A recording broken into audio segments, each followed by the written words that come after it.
ஆந்திராவில் ஐபிஎஸ் அதிகாரி என கூறிக்கொண்டு மோசடியில் ஈடுபட்ட நபரை போலீசார் அதிரடியாக கைது செய்தனர். அரசு வேலை வாங்கித் தருவதாக பலரிடம் லட்சங்களை கறந்து கல்லா கட்டியவர் சிக்கியது எப்படி? ஆந்திர மாநிலம் திருப்பதியில் பிரபலமான ஸ்ரீ வெங்கடேஸ்வரா மருத்துவமனை அமைந்துள்ளது. அந்த மருத்துவமனையில் மருந்தக பணியில் வெங்கடேஸ்வர ராவ் என்பவர் ஈடுபட்டுள்ளார். மருத்துவமனை வேலை முடிந்த பிறகு பார்ட் டைம் ஜாபாக பைக் டாக்ஸி ஓட்டி வந்துள்ளார். 2 மாதங்களுக்கு முன்பாக வெங்கடேஸ்வர ராவின் பைக்கில் பயணம் மேற்கொண்ட சுரேஷ்குமார் என்பவர் அறிமுகமாகியுள்ளார். அவரை பார்த்ததுமே ஆபீசர் போன்று வாட்ட சாட்டமாக டிப் டாப்பாக இருந்துள்ளார்.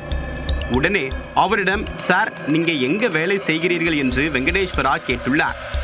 அதற்கு டெல்லியில் NIA எனப்படக்கூடிய தேசிய புலனாய்வு முகமை அலுவலகத்தில் பணியாற்றி வந்ததாக சுரேஷ்குமார் தெரிவித்துள்ளார். IPS அதிகாரியான தான் தற்போது பணியிட மாற்றம் பெற்று ஹைதராபாத்திற்கு வந்திருப்பதாகவும் கூறியுள்ளார். மேலும் விடுமுறைக்காக திருப்பதியில் உள்ள தன்னுடைய சித்தி வீட்டுக்கு வந்திருப்பதாக குறிப்பிட்டுள்ளார். திடீர் என்று IPS ஆபீசர் என்பதற்கு ஆதாரமாக சட்டை பையில் வைத்திருந்த அடையாள அட்டை ஒன்றையும் எடுத்து காண்பித்துள்ளார்.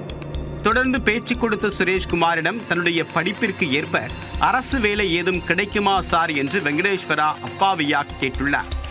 உடனே ஹைதராபாத்தில் உள்ள வருமான வரித்துறை அலுவலகத்தில் ஆலோசகர் பணி காலியாக உள்ளது என்று தெரிவித்துள்ளார். அந்த வேலையை உங்களுக்கு வாங்கி கொடுப்பதாகவும் உறுதியளித்துள்ளார்.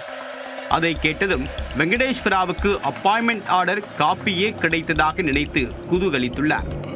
ஆனால் அதற்கு லட்சங்களில் பணம் கைமாறினால் கைமேல் பணியாணை கிடைத்துவிடும் என்று சுரேஷ்குமார் நம்பிக்கை அளித்துள்ளார்.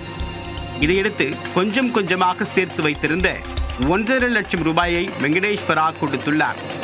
பணத்தை வாங்கியதும் சுரேஷ்குமாரின் நடவடிக்கையில் மாற்றம் ஏற்பட்டுள்ளது. அவர் இன்னைக்கு நாளைக்கு என்று இழுத்தடித்ததால் பொறுமை இழந்த வெங்கடேஸ்வரா வேலை கிடைக்காவிட்டாலும் பரவாயில்லை, கொடுத்த பணத்தை திருப்பி கொடுங்கள் என்று கேட்டுள்ளார். அதற்கு அசராத சுரேஷ்குமார், பணத்தை எல்லாம் திருப்பி கொடுக்க முடியாது, உன்னால் முடிந்ததை பார்த்துக்கொள் என்று தெனாவட்டாக பேசியுள்ளார். இதனால் வேறு வழியின்றி பாதிக்கப்பட்ட நபர் திருப்பதியில் உள்ள காவல் நிலையத்தில் புகார் அளித்துள்ளார். அந்த புகாரின் பேரில் வழக்கு பதிவு செய்த போலீசார் விசாரணை மேற்கொண்டனர். இந்நிலையில் திருப்பதியில் வைத்து சுரேஷ்குமாரை போலீசார் சுற்றி வளைத்து பிடித்தனர். பிறகு நடத்திய விசாரணையில் அவர் IPS அதிகாரி என்று கூறி மோசடி செய்தது அம்பலமானது. மேலும் போலியான அடையாள அட்டையை வைத்துக்கொண்டு வெங்கடேஸ்வராவை ஏமாற்றியதும் உறுதியானது.